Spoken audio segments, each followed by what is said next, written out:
Hello, my fellow Kaiju fans. I'm Godzilla Kaiji, and welcome to the second episode of the Triple G cast. Now, as you guys probably remember, last week I made the pilot episode for the series, and I said that if the video did decently at least, then I would turn it into an actual series. And yeah, the video is definitely not my most watched video or anything, but it got a decent amount of views, a couple of likes, and there was at the very least one comment that said they wanted to see more of this. So you know what? That's a good enough excuse to talk about some weird kaiju movies. So, yeah, this is now officially a series. Woo! And today we're talking about an odd movie indeed. We are going to be talking about the Mysterians. Now, this is, I guess, technically not a kaiju movie, because there's no giant monsters in it. I mean, it has Mogira, but Mogira's a robot, so that doesn't technically count. I guess it's more of a tokusatsu movie, and not like specifically a kaiju film. But you know what? It's made by Toho, and it has a giant robot monster thing destroying stuff for a little while. And you know what? That's good enough for me to talk about it. Oh, and the reason why I'm talking about it is because I recently just watched it for the first time, and was like, yeah, I can do a video on this. So yeah. Again, this is why I created the Triple G cast series, so that I have just quick videos I can make on different weird, not as relevant kaiju movies. Anyways, first off, some information about the film itself.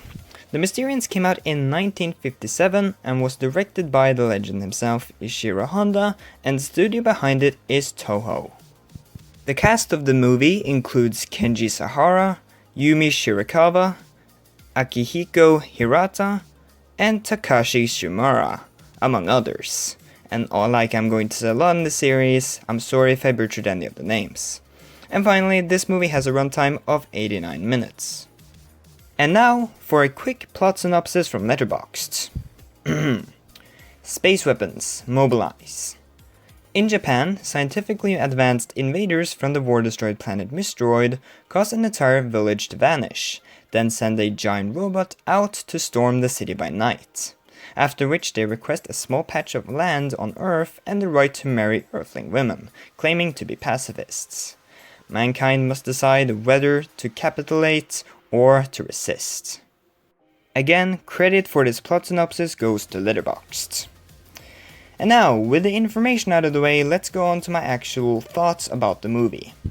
And I'm going to go through my 5 bullet points of the story, the characters, the kaiju stuff, the music, and finally other things I want to talk about. So let's go. And let's start with my first bullet point, that being the story. The story of this movie is pretty solid, and honestly, it kept me engaged throughout the entire movie. Now, it's nothing we haven't seen before. I've seen this story a lot of times, you know, the whole alien invasion stuff. But, to be fair to this movie is quite old, and a lot of the movies where I've seen this plot before are movies that came after this, whether they were from Toho or other studios. So I can't really complain about that with the film, and I don't really usually care if a movie has a bland story, you know, a story that we've seen before. A story that isn't 100% original. I don't really care about that. Just give me a story that is like consistent and stuff like that. That's all I want. And yeah, honestly, this story was just pretty good in my opinion. And they do have a little bit of a nice extra layer to it by having the aliens want to, basically get with the women of the Earth. Which is, you know, it makes it a little bit more unique than other alien invasion stories in other kaiju movies. So, you know, there's that. And overall, yeah, the story is just pretty solid all around. I mean, the stuff with the military and trying to destroy the aliens and stuff like that, again, it's been done before, but this movie is quite old, and again, I don't really care if a story is 100% original. So overall, I'd say the story of this movie is pretty good. Now, as for the characters, they were honestly very boring and bland. I did not enjoy the characters in this movie. Now, usually I don't care if characters aren't like very well developed in kaiju movies, because I come for the movie stuff. No, I come for the kaiju stuff, you know, I don't come for the human drama. And there's very few kaiju movies that have more interesting human drama than kaiju stuff. But this movie's characters are just so boring. The only one I found to be a little bit interesting was, I think his name was like Ryoichi or something. I don't remember his name exactly, but there was this guy who was abducted by the aliens, and he was kinda like this gray character. Like, it wasn't all good because he was kinda siding with aliens, but then he learned at the end that he couldn't trust aliens or whatever, and he was kind of interesting, but I really just wish we would have gotten more time to establish his character beforehand, because we really knew nothing about him. So yeah, and he was really the only character in this movie that I thought was even slightly interesting. Everyone else is just extremely bland. And like, at the very least in kaiju movies, I like it when the characters are like enjoyable to watch, you know? They don't need to be super deep or anything, just okay to watch on screen, and they just have to make sure that the scenes without the kaiju aren't complete wastes of time. And unfortunately, I feel like the characters in this movie didn't really pull that off, so that's kind of disappointing. But I mean, they weren't terrible, I guess, but yeah, I've definitely seen better. I even think War of the Gargantuas did a better job at this. But now, moving into the stuff most people want to see in these movies, the kaiju stuff. Well, kaiju is probably in quotation marks, because again, this movie doesn't really have a kaiju, but it does have the robot Megaera, and honestly, I've clowned on this design before, but I actually have grown to like Megaera's design in this movie. I mean, I think the one in Godzilla vs. Space Godzilla definitely looks cooler, but there's just a charm to Megaera's design in this film that I really enjoy. It's very fun and unique, and it's quite silly. And overall, I really like this design. But where my problems come in with Megaera in this movie is how little screen time it gets. Like, it appears in the start of the film and destroys some stuff, you know, it destroys the city and all that good stuff. But then it doesn't appear anywhere in the movie until the end, where it just burrows under the ground a little bit and then dies when like a giant laser thing falls onto its head. And like, that's it. That's everything I can recall Megaera doing in this movie. Which is really disappointing, because again, I really like the design, and in these movies I come to see like giant robots or giant monsters like destroy cities or fight each other. But there was very little of that in this film, and that really sucks, because again, it was a great design, but it was kind of wasted. So overall, the kaiju stuff in this movie had great promise and, you know, really cool design and all that stuff, but it was just kind of sloppily executed. Now, the music in this movie was really good. It's actually quite similar to War of the Gargantuas for me, where it's really good, but it's not like the most memorable thing I've heard. Now, of course, it is Akira Ifukube, so I mean, of course the music is great, but I didn't really appreciate the music in this movie all that much until I listened to it after I watched the movie, and I have to say, it was way better than I remembered it being in the actual film. I particularly like the one, I don't actually know what it's called. I think it's called The First Battle, like the first battle theme, and I think it's for the scene where Megaera first appears and starts wrecking everything. And honestly, that theme was really good, and I really enjoyed listening to it. So overall, the music in this movie is good as usual. Like in any movie with Akira Ifukube as the composer, it's always going to be solid. It's actually, again, it's very similar to War of the Gargantuas for me, where it's pretty good, but not like the most spectacular thing I've ever heard. You know, I'm not gonna be putting these on like every week just to listen to. But they're very good in the scenes of the movie, and they're good to listen to outside of the film, so overall, the music in this movie is really good. But again, that shouldn't really be a surprise, because again, Akira Ifukube is awesome. Now, as for other things in this movie that I want to talk about, I want to talk about the pacing and how the movie kind of goes downhill as it goes along.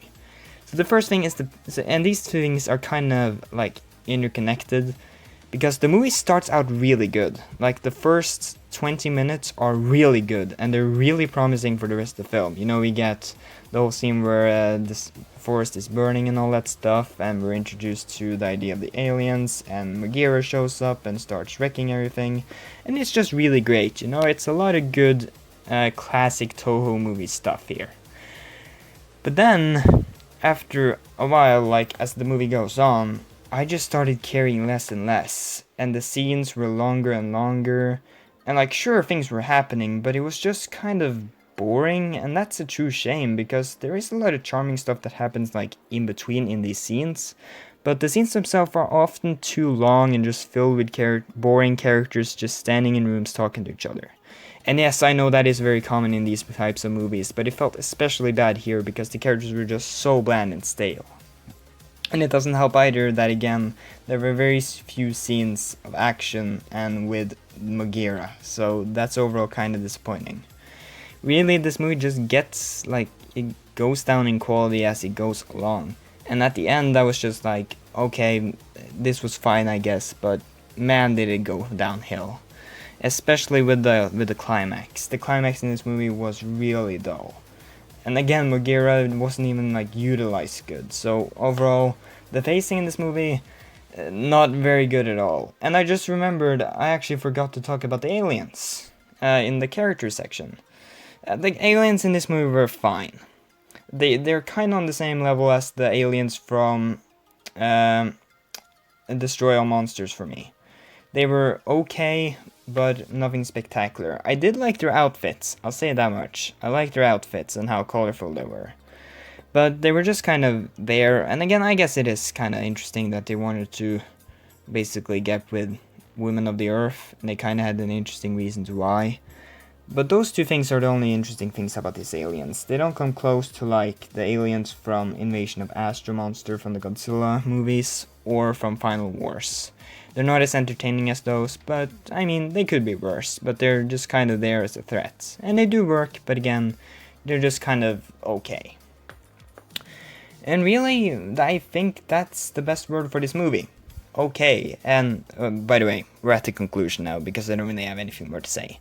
That was just like a decent transition, I don't want to use it. Anyways, yeah, this movie is just kind of alright. It's serviceable, you know? While the music and the kaiju stuff on paper is really good, and the story kept me engaged for the most part, the characters are just so bland, and the movie just gets worse the longer it goes on. And really, again, in the climax, I was just like, this movie started out so promising, and now it's just kind of like a B or C tier Japanese kaiju slash tokusatsu movie. So yeah, that kind of sucked, but overall, it's not a bad movie at all. And I would say if you're a fan of the kaiju genre, or I guess in this case, the tokusatsu genre, or if you're just into Japanese movies, like, in general, then I'd say check it out once maybe, but I don't think, like, you get anything, like, a lot out of it. Overall, it's just kind of an okay movie, and I'll give it a 6 out of 10. Yeah, I think that sounds good. It's a 6 out of 10.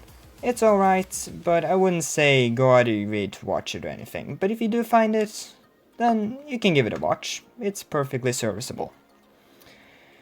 Anyways, that was pretty much it for this episode of the Triple G cast on the Mysterians. So yeah, if you guys enjoyed the video, be sure to give it a like and comment down below, whatever you'd like really, if you like the video and stuff like that, or if you have kaiju movies that you want me to review in the series, then you can suggest that too in the comments.